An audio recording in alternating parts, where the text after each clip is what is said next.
everybody, Ninjo X the Enlightened Gamer here. Welcome to another new installment, the 8th installment of Mind of Ninjo!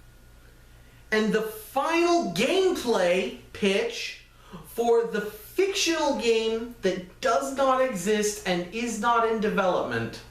Back again and about time too. Really quick, before we get to the meat of this episode, I have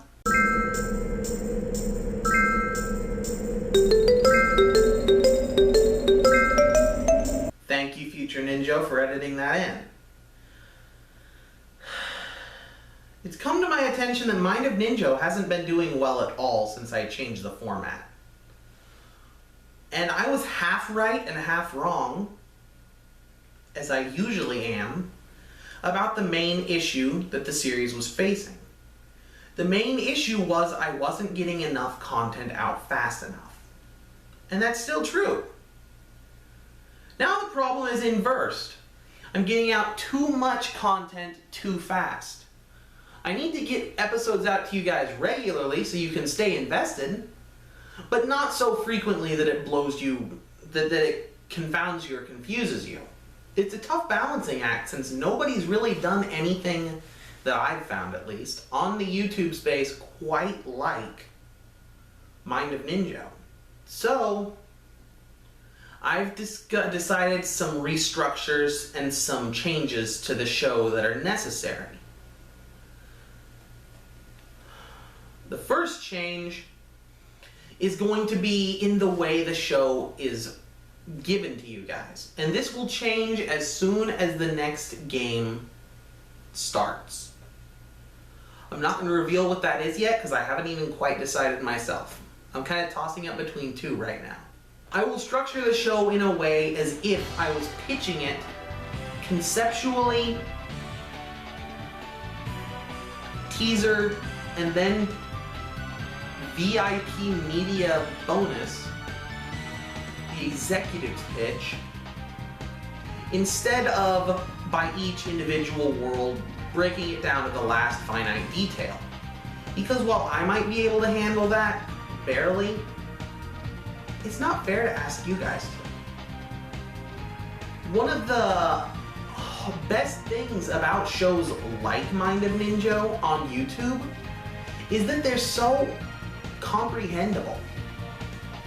Shows like Game Theory, shows like Yuri's Gaming Mysteries, and shows like Awesome Games That Don't Exist. They all use similar edutainment kind of principles, where they mix science or they mix criticism with other elements.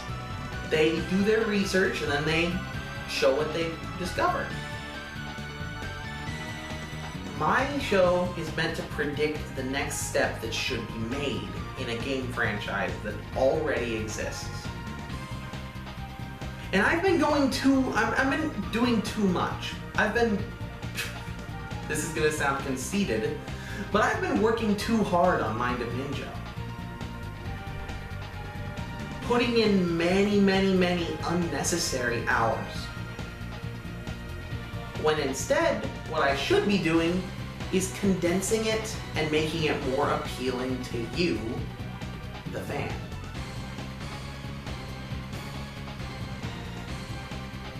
Two views per episode is not an acceptable way to go. And the best way to do that is to shorten the series.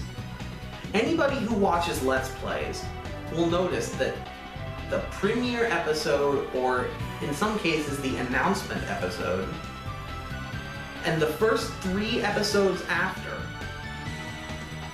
get the bulk of the views. Then after that, people start to lose interest and taper off. Only the real hardcore fans stick with a series. And when you're a great big huge channel like PewDiePie or Game Theory, or they don't do Let's Plays, but PewDiePie or Chugga Conroy or even Proton John, that's okay. Because yeah, you get massive numbers for those first few videos, and then you get minuscule numbers by comparison as it goes. I'm mentioning this because Mind of Ninja is a similar serialized format where it's optimal to watch from the first and so on. And I've said this many times, but I'm going to say it one more time for good measure. This show is highly experimental in its current phase. I haven't committed to a single way of producing episodes yet. So what I'm going to try to do with the next series is to make only 3 episodes for that series that contain everything you need to know, and less of the fluff that you don't need to know. And if you guys want to ask me more in the comments or something, I'd be more than happy to give you some of my research, some of my special secrets, things that were supposed to appear that I might not have mentioned in one of the 3 videos. All that said, we're going to skip the research segment of this video and of future videos. And the reason for that is that I'm planning on Let's Playing most of the games that are going to be featured in Mind of Ninja at some point.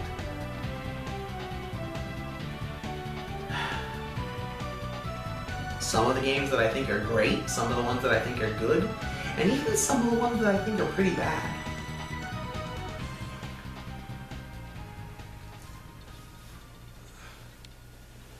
So let's skip right to...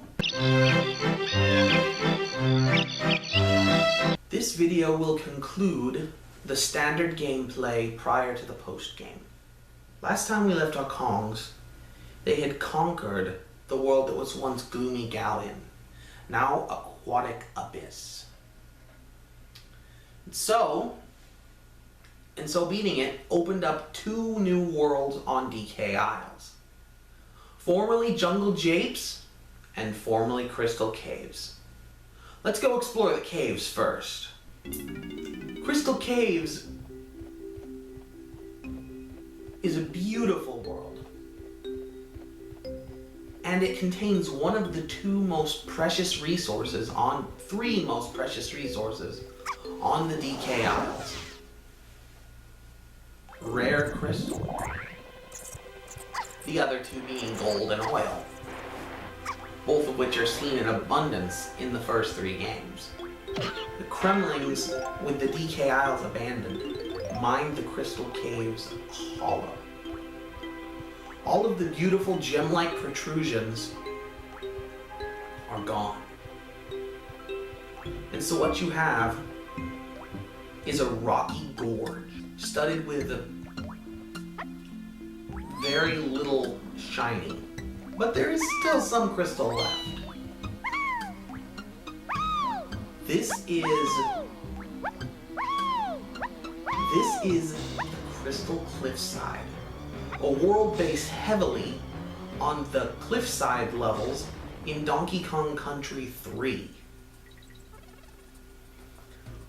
Worlds that are said to have likely the best musical score of that game. I'm going to do you guys a solid and I'm going to let you listen to it for just a few seconds here.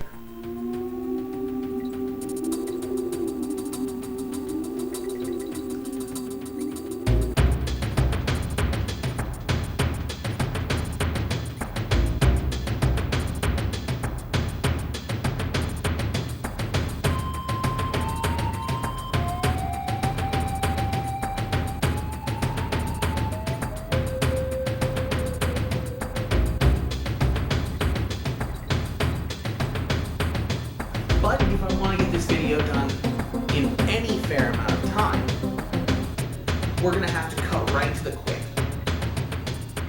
I told you what level it's based off of. You have a general idea of what's there. There's a couple of animal buddies like Squitter that reappear in this level.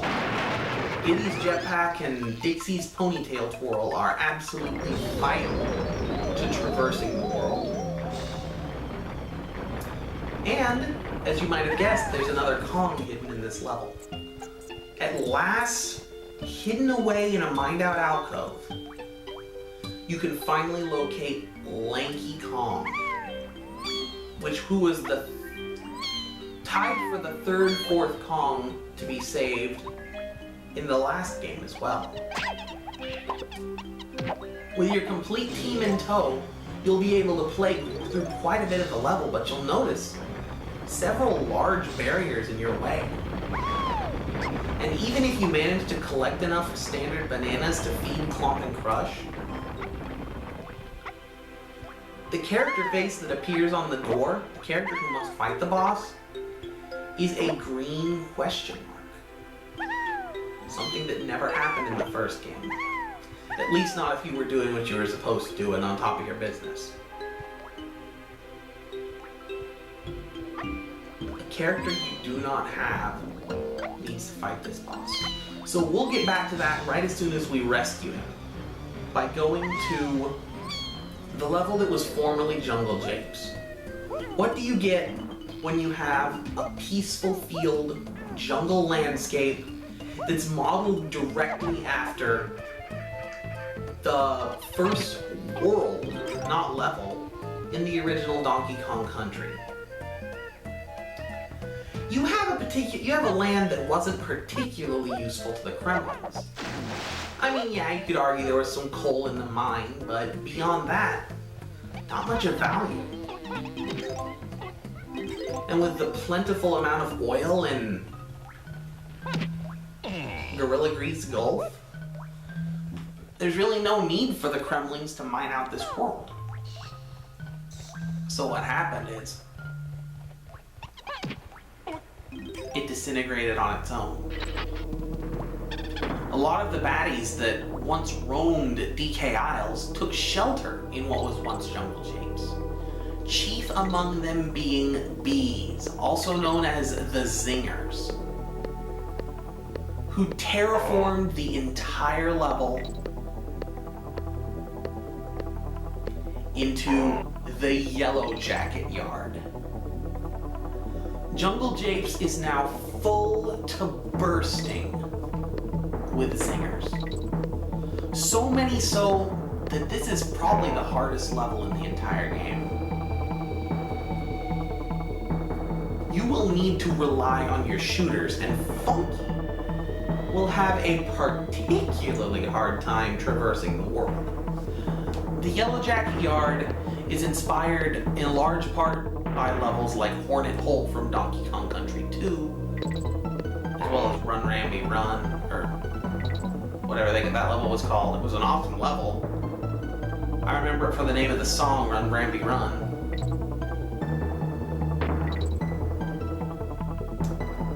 And you might have guessed another Kong is hidden in this world. Hidden behind a viscous yellow pudding waits Chunky Kong.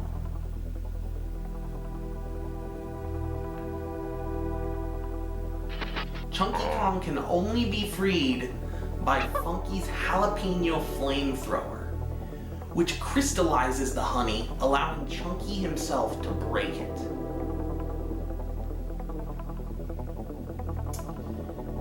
And after doing this, you can you can explore the rest of the world. You now have every single Kong besides DK. So, what's to stop you from finishing it? Go feed Clomp so the Crush can turn the key and open up the boss of this level. No surprise, the Kong that needs to face Zeppelin Zinger is lanky. Zeppelin Zinger is a massive zinger, and much in the way of the Puff Toss battle, Lanky fights him through unconventional means. This is the only boss that can be damaged by the fruit shooters. First targeting the many zingers that he sends out after you, and then targeting Zeppelin Zinger's stinger. Similar to the boss King Zing Sting in Donkey Kong Country 2.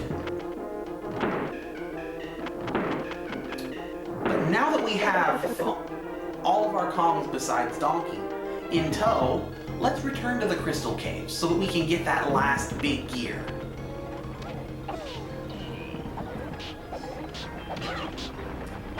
I call it Crystal Caves. Return to the Crystal Cliffside so we can get that last big gear. Chunky is the one destined to fight the boss of the Crystal Caves, in the form of Ellie, one of the last obtainable animal transformations.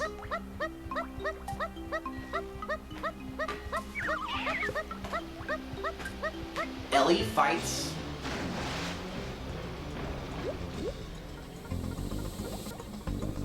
a revamped version of the boss by the same name from Donkey Kong Country 3, Squirt, in front of a waterfall. A waterfall that falling off of will cause you to instantly die and therefore have to restart the level.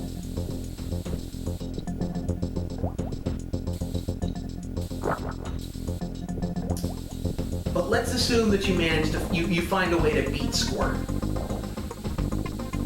Using all that you've learned, using all of your vast network of skills,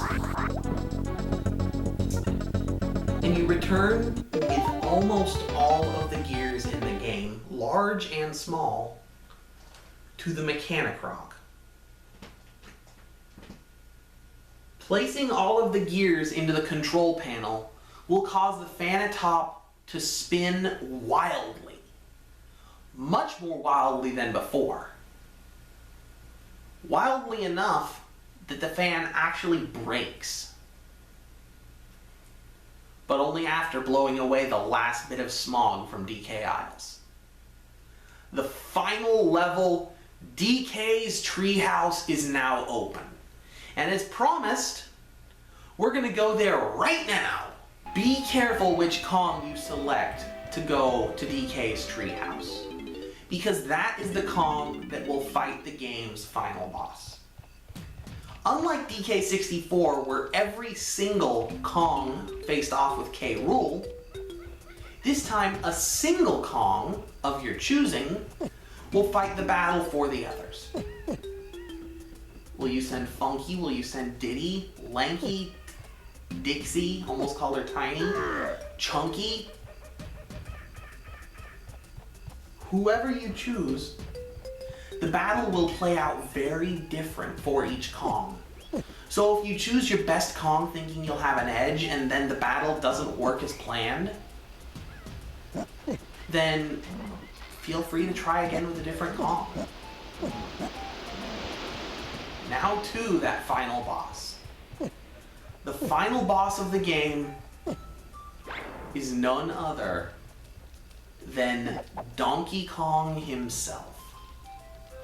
Unlike the other Kongs, who were all either trapped or exposed to the good side of Kremlings, DK has been exposed to K. Rool. K. Rool isn't sane anymore. He's holed up in DK's treehouse from the crazed ape. Depending on which Kong you select, you'll either have to fight DK directly, a very tough battle, or use hit and run tactics to lure him away from the treehouse so he doesn't destroy it. It's not an easy fight. One-on-one, DK can defeat any of the Kongs if you are controlling him. Easily. With powerful ground pound attacks that shake the earth, and the ability to use barrel cannons to not only take you away to other worlds, but to attack you. DK is mighty. So whoever you choose to use, you will have to find a way to be mightier. Upon beating the final boss of the game, Donkey Kong, you'll finally knock some sense into him, and he'll have a short dialogue which varies depending on which character fought him. Credits roll.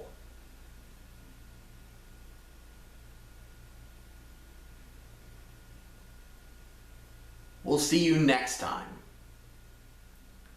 Until then, stay a brain and stay enlightened.